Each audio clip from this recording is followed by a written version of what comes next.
La Caridad Universal Samael Aún Beor, tercera edición, 1973, Bogotá, Colombia. Introducción. No pretendemos escalar elevadas posiciones, ni queremos hacer demagogia. Lo único que queremos es servir. Eso es todo. No es este un libro de eruditos, sino de caridad consciente. Habrá muchos sabios en el mundo, pero desgraciadamente, en estos tiempos la caridad se ha enfriado. Queremos ser caritativos, queremos cultivar ampliamente la caridad consciente. El movimiento gnóstico cristiano universal, la Acción Libertadora Americana del Sur y el Sivananda Aryabhata Ashrama, se han unido para iniciar una nueva era entre el augusto tronar del pensamiento. Millones de personas de todas las escuelas religiosas, órdenes y sectas, han respondido al llamado de los tres movimientos unidos. Estamos en condiciones de darle al mundo un cambio total y definitivo. Negarse a colaborar con el triángulo, alas, gnosis, Sivananda, significa de hecho aislarse de sus semejantes y por ende serán condenados por los grandes sabios ante el veredicto solemne de la conciencia pública. No tendrán derecho a sentarse a la mesa de los mártires que se sacrificaron por la nueva era. Es necesario realizar el Cristo social entre la humanidad doliente. Es urgente sacrificarse por la humanidad y promover un nuevo orden altamente científico, filosófico y profundamente místico. Este es el instante en que nosotros debemos organizar el ejército de salvación mundial. Quien no está con nosotros, está contra nosotros. La campaña de la nueva era acuaria ha sonado y quien dé un paso atrás está perdido. Gnosis es sabiduría. Gnosis es amor. Gnosis es sacrificio de sí mismo. Quien no sea capaz de sacrificarse por sus semejantes es indigno de vivir. Quien no sea capaz de cooperar por el bien de los demás caerá en el abismo de perdición. Es urgente acabar con el egocentrismo y cultivar el cristocentrismo. Ha llegado la hora del Cristo social. Allá va nuestro libro, al campo de batalla. Muchos se reirán de él, muchos lo insultarán, muchos lo arrojarán furibundos, no importa. Allá va este libro como clarín de guerra que llama a los valientes. Gnósticos, adelante, gnósticos, a la lucha, por el Cristo y por la nueva era, adelante. El autor. Capítulo 1. La caridad universal. Un análisis a fondo nos lleva a la conclusión de que la caridad debe ser consciente. Amor es ley, pero amor consciente. Los grandes de la tierra constantemente dicen, yo doy muchas limosnas, yo soy muy caritativo. Cuando algún poderoso se gasta unos pocos pesos en alguna obra de beneficencia pública, lo pregona a los cuatro vientos por medio de la prensa y la radio, y todo el mundo dice, este es un hombre bueno. Sin embargo, a pesar de tanto pregón y de tanta propaganda, las calles de la ciudad están llenas de hombres que perdieron el empleo, de madres que se entregan por un pedazo de pan para sostener a sus hambrientos hijos. De lisiados que mendigan o que tratan de trabajar vendiendo loterías, periódicos, etc., para no morir de hambre. De padres de familia buscando trabajo, etcétera, etcétera, etcétera. Y sin embargo se habla de caridad. Esa es la triste ironía del mundo. ¿Dónde está la caridad? Existe en el ser humano una tendencia fatal a considerarse siempre superior a los infelices de la vida. El banquero, el hombre de negocios, la dama elegante, pasan por la calle, arrogantes, altivos, y cuando encuentran en su camino un paria de la vida, no lo miran y si lo hacen es para arrojarle con soberbia una moneda. No quieren darse cuenta estos soberbios, que el mendigo, el inválido, el hombre sin trabajo, la madre hambrienta, no son menos que nadie. Que son iguales a nosotros. Que son nuestros hermanos. Todos somos humanos y como tales formamos una gran familia, la familia humana. El dolor de cualquier ser humano afecta en una u otra forma a toda la familia. La caridad bien entendida significa el pleno reconocimiento de los derechos humanos. No es justo que unos pocos tengan la dicha de tener casa propia, lujoso automóvil, rentas, etcétera, etcétera, mientras la gran mayoría sucumbe de miseria. No es justo que la dama elegante goce en su mansión, mientras en la puerta se sienta cansada y hambrienta la madre pobre que clama un pedazo de pan.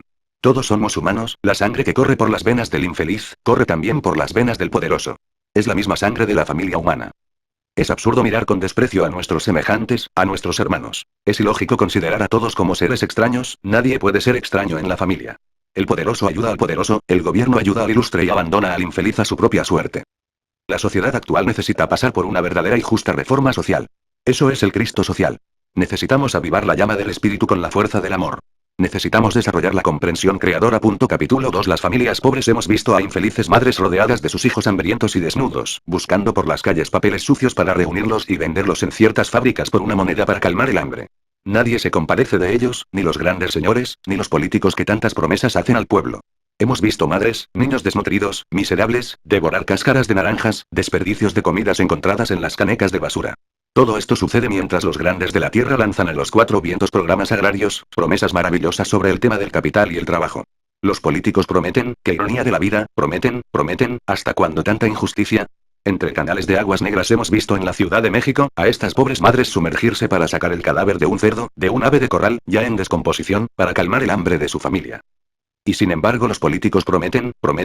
Para las familias pobres no existe más que desprecio. Los grandes de la tierra jamás se acuerdan de los infelices. Ellos no existen en su mente. Algunos gobiernos inventan asilos para familias miserables.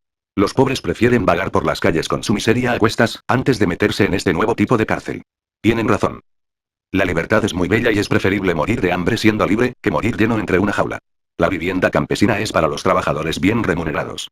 Las casas granjas son para los empleados de la burguesía, para quienes pueden darse el lujo de pagar bien. Nosotros los gnósticos debemos luchar por estos infelices. Debemos abrir comedores públicos para estos parias de la vida.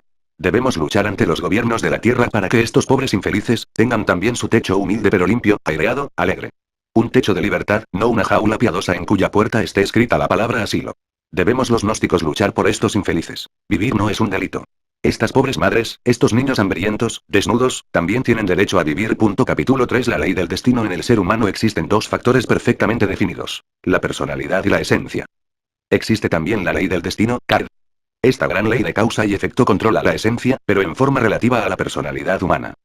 Considerando las cosas de esta manera, resulta realmente muy difícil pronosticar la generalidad de los seres humanos el porvenir, del mismo modo que resulta aventurado pronosticar el futuro de una máquina loca sometida a la ley fatal de los accidentes. La personalidad se forma en el hogar, en la escuela, en el medio ambiente. Es el resultado de la educación, del ejemplo, de la costumbre, etc. La personalidad es el instrumento del yo. Otra cosa es la esencia, del alma, la cual es anímica. Por lo común, el embrión del alma que todo ser humano lleva encarnado, queda detenido en su desarrollo cuando el yo robustece a la personalidad. El yo es Satán en nosotros. Un yo fuerte y una personalidad extremadamente desarrollada, son suficientes para detener el crecimiento de la esencia. La esencia es el embrión de alma que todo ser humano tiene encarnado. El hombre todavía no ha encarnado su alma. Es absurdo culpar, de todas las miserias humanas, a la ley del destino. No negamos la acción del karma, pero este controla la esencia y relativamente a la personalidad. Podríamos decir que un 50% de las amarguras de este mundo, son el resultado de accidentes. Echarle la culpa de todo al karma es absurdo. La miseria, el crimen, el robo, son el resultado de nuestra falta de caridad. El infeliz que solo conoció la miseria, que vio a su madre sufrir y morir agotada por el hambre, tiene que odiar a la sociedad, tiene que declararse su enemigo mortal. No podemos culpar de este al karma, al destino. Somos nosotros mismos los creadores de semejantes monstruos. Cría cuervos y te sacarán los ojos. Algunos fanáticos cuando ven sufrir a alguien, exclaman: karma, karma, y llenos de crueldad se alejan del infeliz. Otros dicen que es castigo de Dios. Culpan de la miseria a la gran realidad, ignorando que esta es paz, abundancia, felicidad, perfección. La gran realidad no ha creado el dolor, la miseria. Somos nosotros los creadores. Es necesario comprender esto y luchar por un mundo mejor. Tenemos que remediar esta situación. Así es como se desarrolla el embrión de alma, así es como se robustece. Quien se sacrifica y da la vida por los demás, está en camino de llegar a tener existencia real. Y todo aquel que tiene existencia real, encarna su alma. Capítulo 4. Los derechos del hombre. Existen derechos que el Estado está obligado a reconocer. Los derechos del hombre son muy sagrados. Vamos a estudiar algunos. Jefes de familia. Son muchos los jefes de familia que con sus entradas no pueden atender las necesidades de su hogar. Las causas de esta desgracia suelen ser muchas: analfabetismo, enfermedades, impreparación técnica, etc. El resultado de este problema es el hambre, la prostitución de las hijas, el vandalaje, la mendicidad. Esta clase de lacras morales son espantosas y no se resuelven con cárceles. Es necesario corregir el mal de raíz. Se necesita asistencia social para estos padres de familia. Ellos también tienen derecho a vivir como seres humanos. Se necesita que el Estado mejore el estándar de vida de estos pobres hombres. Protección de las familias en desgracia. El Estado debe proteger las familias de los procesados, detenidos, exiliados o condenados. Estas pobres familias que quedan sin amparo económico, deben ser protegidas por el Estado. Este debe ser como una madre para los que sufren. El pueblo confía en el Estado y no debe defraudar al pueblo. Las familias en desgracia necesitan de la asistencia social inmediata y oportuna para evitar el delito, de lo contrario tendrán que robar, prostituirse para vivir. Resulta cruel desde todo punto de vista negarles el derecho a la asistencia social. La familia inocente no tiene por qué pagar las consecuencias del delito del jefe, que muchas veces lo comete para salvar a su mujer, a sus hijos, a su madre, a sus hermanos. Personas enfermas que no pueden trabajar. Estos también son seres humanos, forman parte del conglomerado social, tienen derecho a vivir. Ellos trabajaron y enfermaron, no importa la causa, es un deber pasarles su salario como si estuvieran trabajando. Sería una especie de seguro por enfermedad. Ancianos. Los ancianos deben estar jubilados por el Estado, no encerrarles en asilos. Nadie es más, ni menos que nadie. El Estado debe darle al anciano una pensión para vivir y una vivienda donde pueda pasar tranquilo los años que le quedan. Ser anciano no es un delito, allá llegaremos todos. El anciano necesita protección, abrigo y pan. Capítulo 5. La mujer caída. Ella era una tierna joven llena de encantadora belleza, su único delito fue haber amado mucho. Como sucede generalmente en estos casos, el galán después de haber satisfecho su deseo sexual, se aleja de ella. Viene nosotros la infeliz, quiere un consejo, está encinta. El galán la ha abandonado, le hizo promesas que no ha cumplido. Sus padres ignoran su estado. Ya no puede ocultar al hijo que lleva en sus entrañas. Si confiesa será arrojada de su casa, ¿y la justicia? Es mayor de edad. Entonces, ¿qué hace? Está perdida. Mendiga por las calles, busca el burdel, la barriada, el vicio. La mujer caída abunda en la vida urbana. Se le ve en los cabarets, en las cantinas lamentando su desgracia entre copa y copa. Se le ve en las calles mendigando con el hijo entre los brazos. Cometió un delito que la sociedad, hipócritamente, no perdona. ¿Haber amado mucho? Los gobiernos de la tierra se ríen de estos casos, nadie compadece a la infeliz. Lo único que hace la sociedad es arrojarla a la delincuencia. Nosotros pedimos piedad para la mujer caída. Nosotros rogamos a los poderosos de la tierra asistencia social para estas infelices. Nosotros pedimos caridad para estas mujeres. Capítulo 6 Asistencia médica y farmacéutica. Hemos visto a niños desnutridos y enfermos, a ancianos indigentes, a infelices ciegos, a pobres mujeres suplicando una limosna para comprar sus medicinas. Algunos le arrojan una moneda, u otros se alejan del infeliz como de una mala sombra. No existe piedad para los enfermos pobres. Y esto sucede en la civilización moderna. El Estado funda hospitales y cree que ya resolvió el problema de la salubridad pública. Los enfermos pobres no creen en hospitales llamados de caridad. Ellos recuerdan los sufrimientos pasados allí, el hambre, el desamparo, el trato de médicos y enfermeras. Además, no todos pueden ir al hospital, casi nunca hay cupo. Además, un padre, una madre de familia, prefiere pedir limosna por las calles, antes que abandonar a sus hijos. ¿Quién los cuidará? El Estado debe asistir a los enfermos. La asistencia médica y farmacéutica es una obligación del Estado para con el pueblo. Los hospitales no resuelven este problema. Es necesario ampliar estos servicios con puestos de salud, donde se repartan drogas gratuitas, donde haya médicos y enfermeras que sientan el dolor humano aunque el paciente sea un pobre infeliz. Se ven casos insólitos. Conocí un trabajador en la Ciudad de México, quien tuvo un accidente de trabajo. Mientras duró en el hospital no se pagó su salario, dizque por no estar trabajando. Es doloroso que un trabajador, porque sufre un accidente de trabajo, se le niegue su salario. Ha llegado la hora de comprender que todos somos seres humanos y no bestias. Somos hermanos y debemos ayudarnos. Lucharemos por una asistencia médica y farmacéutica para el pueblo. Capítulo 7 El derecho a trabajar. Cuando el ser humano llega al estado adulto, tiene el deber de trabajar. Desgraciadamente, al llegar a esta edad, vienen los problemas. El joven solicita un empleo y todos se ríen de él. Venga mañana, venga dentro de 15 días. Cuando haya una vacante le tendremos en cuenta. Así va pasando el tiempo y el joven se va angustiando poco a poco. Quizá su familia, su madre, sus hermanos, tienen hambre y la única esperanza es él, su salario. Pero la sociedad lo rechaza, el joven cae al abismo del delito. Es indispensable, para conseguir trabajo, el padrino, la palanca, la cuña. Sin esto, sin las influencias, no hay trabajo para el pobre. Y el resultado no se hace esperar mucho tiempo. Aquel joven, lleno de ilusiones, esperanza de su familia y de la misma sociedad, desesperado por el dolor se lanza al delito, al vicio, al crimen. Entonces la sociedad pone el grito en el cielo. Se le persigue, se le encarcela, se le mata. Todo el mundo se alarma, pero nadie investiga la causa que llevó a ese joven al delito. Lo mismo a jóvenes, a hombres, ancianos, se les niega la manera de ganar honradamente el pan de cada día.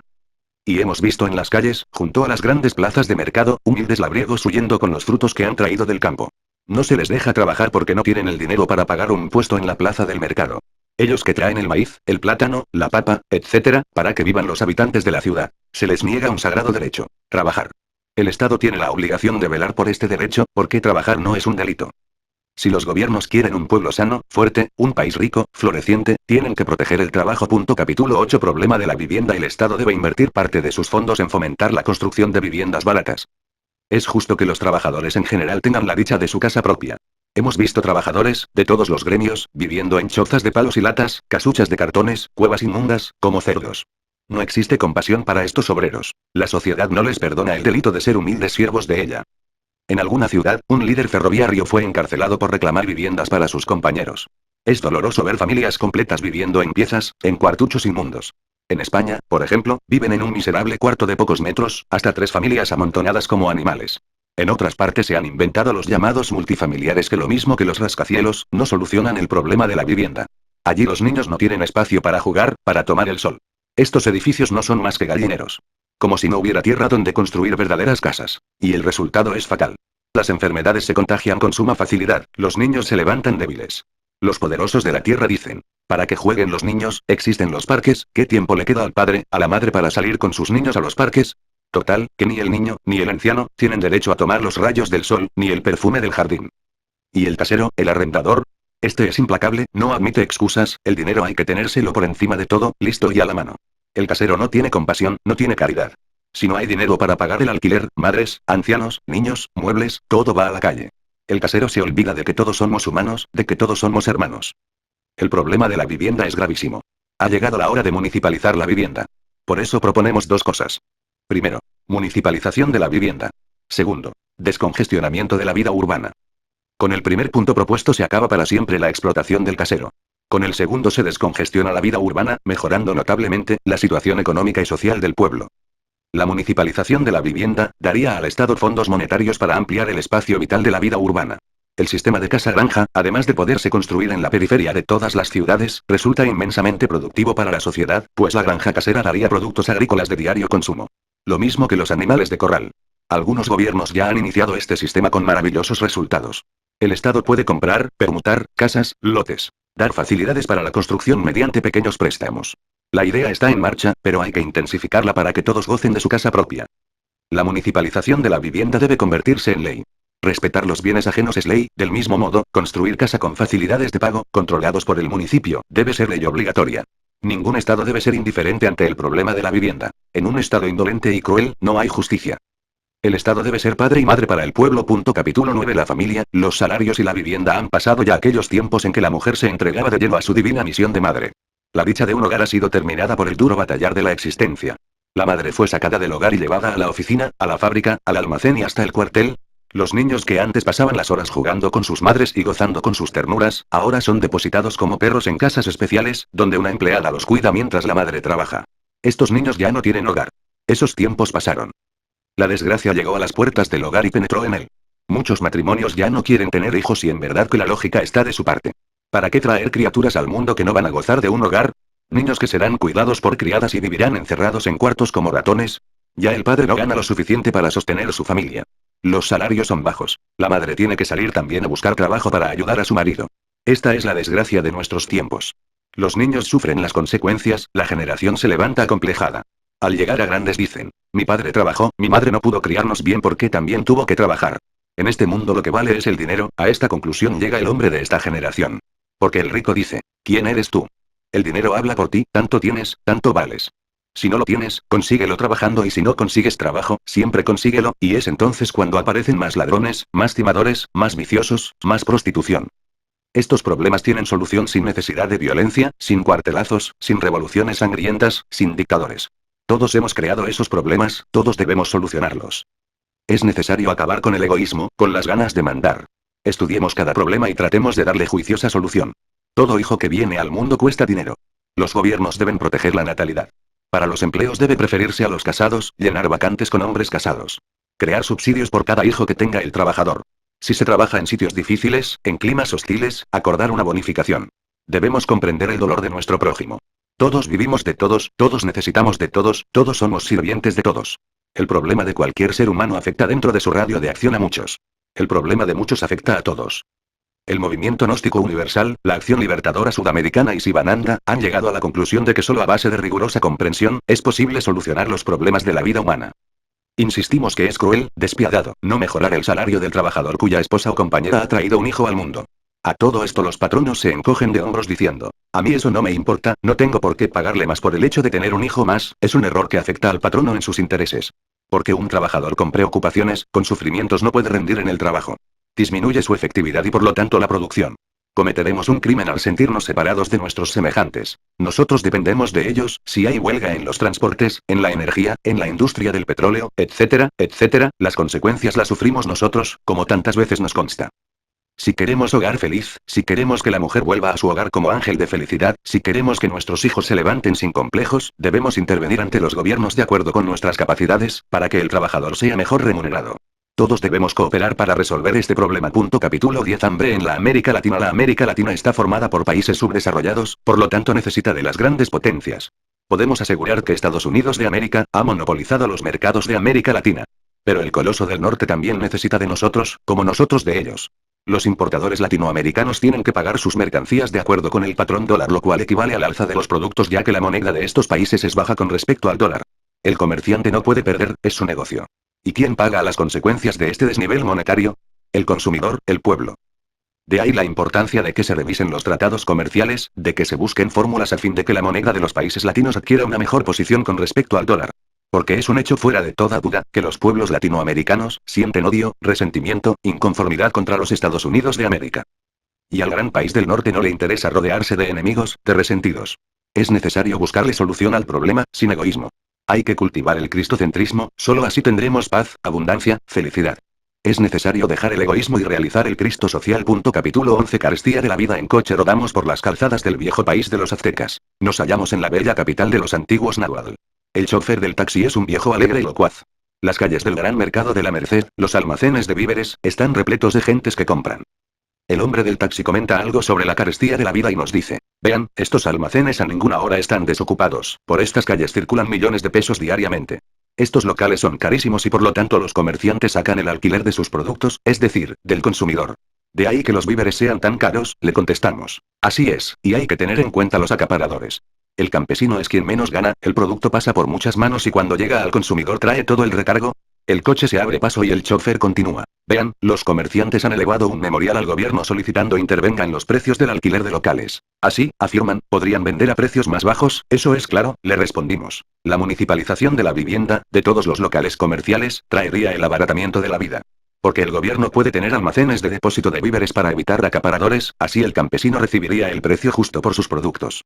El expendedor vendería a precios controlados por el gobierno. No necesitamos del capitalismo ni del comunismo para vivir, lo que sí es necesario es la comprensión. Capítulo 12 Las religiones. El postulado del sabio matemático Albert Einstein. Energía es igual a masa multiplicado por la velocidad de la luz al cuadrado, dio en tierra con el materialismo ateo. La masa se transforma en energía, la energía se transforma en masa. Estos sabios postulados marcaron el fin del materialismo. El binomio espíritu-materia no es sino la manifestación de una misma cosa. Esta es la energía. Las religiones tienen una base científica, los templos son verdaderas plantas de energía atómica. Las oraciones son fórmulas mentales que nos permiten generar energía que pasa de un cerebro a otro. Así se realizan los llamados milagros. Quien ahora se ríe de la religión resulta un enemigo de la energía atómica y solo los ignorantes pueden reírse de tamaña verdad. Las fuerzas generadas por un ritual pueden ser utilizadas en la agricultura o para sanar enfermos a distancia. No está lejano el día en que estas fuerzas puedan ser fotografiadas y medidas con aparatos de precisión. Los sacerdotes de todas las religiones resultan ahora verdaderos magos de la energía nuclear. La muerte es una verdadera resta de números enteros, terminada la operación solo quedan los valores. Así lo que continúa después de la muerte son los valores energéticos de la naturaleza. Dichos valores se reencarnan resultando entonces la muerte un regreso a la concepción. La vida y la muerte están íntimamente ligadas porque ambas son modificaciones de la energía universal. Los destructores de religiones desconocen la física nuclear y quien se ríe de lo que desconoce está en camino de ser idiota. Los perseguidores de religiones son pobres ignorantes. Quien critica la religión del prójimo comete un crimen contra la caridad universal. Las religiones son perlas preciosas engarzadas en el hilo de oro de la divinidad. Dentro de la gran reforma social debemos respetar todas las religiones, escuelas, órdenes, creencias. Cada ser humano merece respeto, su religión es algo muy sagrado. La verdadera caridad consciente se basa en la comprensión, quien combate los principios religiosos no tiene caridad consciente. La dialéctica materialista quedó reducida a polvo con los postulados del sabio autor de la teoría de la relatividad. La técnica científica demostrará la existencia del hiperespacio, el valor energético de la oración y de los rituales. Lo mismo que la tremenda realidad del yo energético que continúa después de la muerte. Llegará ese día en que se pueda fotografiar el yo energético. Por caridad consciente las religiones, órdenes, escuelas, deben unirse para trabajar por el bienestar social y económico de la humanidad. Las luchas fratricidas de las distintas religiones están condenadas a la desaprobación universal. La gran caridad universal, es religiosidad cósmica. Fin. Esta obra se terminó de imprimir el día 28 de septiembre de 1973 en Iris Impresores.